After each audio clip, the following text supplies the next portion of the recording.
e estou no 5º ano de gerência aqui no CCZ. Foram 4 anos seguidos e 1 ano de intervalo, de descanso, e agora retorno.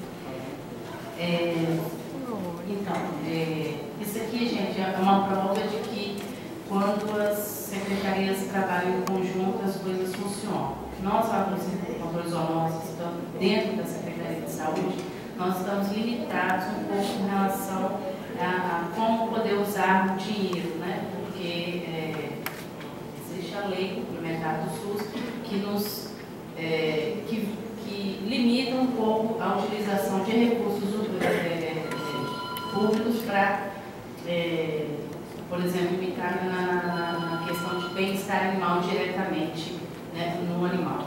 Nós lá temos verba para fazer controle de zoonoses, né? Então a questão do bem-estar animal fica bem limitada. Então isso aqui é um trabalho que a gente trouxe, que é possível a gente fazer um trabalho, né, coerente e dentro estamos, né, permitidos a fazer entre secretarias.